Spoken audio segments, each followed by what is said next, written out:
اعوذ باللہ من الشیطان الرجیم بسم اللہ الرحمن الرحیم وَإِن يَتَفَرَّقَا۔ اب یہ بہت اہم موضوع ہے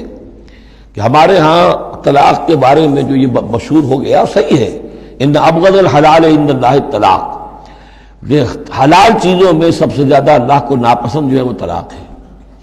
لیکن اسے کفر کے درجے تک پہنچایا ہوا ہے۔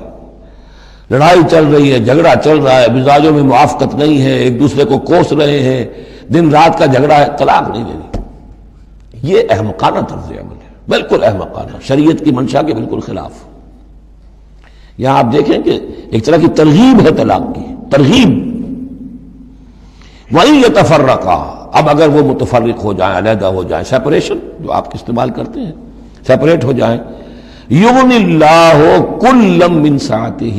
اللہ دونوں کو اپنی کشادگی کشائش سے غنی کر دے گا۔ ہو سکتا ہے اس عورت کو بھی کوئی بہتر رشتہ مل جائے کہ جو اس سے اس کے ساتھ مزاجی موافقت رکھنے والا ہو، اور اس شوہر کو بھی اللہ تعالیٰ کوئی بہتر بیوی دے دے کہ جس کے اور اس کے درمیان جو ہے مزاج کے اندر موافقت پیدا ہو جائے۔ تو یہ کہ عدم موافقت ہے، لڑتے رہنا ہے، دنگا فساد ہے، لیکن یہ کہ وہ طلاق نہیں دینی ہے، یہ ہندوانہ اثرات ہیں ہم پر نمبر ایک، اور دوسرے عیسائیانہ اثرات ہیں۔ عیسائیت میں بھی طلاق حرام ہے، اس لیے کہ قانون اصل میں شریعت، انجیل میں شریعت اور قانون تو ہے ہی نہیں، لیکن جو حضور نے فرمایا ان ابغض الحلال عند اللہ الطلاق، ایسی ہی کوئی بات حضرت مسیح نے فرمائی کہ طلاق اگر بلا وجہ کوئی شخص طلاق دے دیتا ہے تو یہ ایسا ہی ہے، فرض کیجئے کہ اب وہ عورت جو ہے اس کی وہ بے سہارا رہ گئی، ہو سکتی ہے کہ اس کا آوارہ ہو جائے،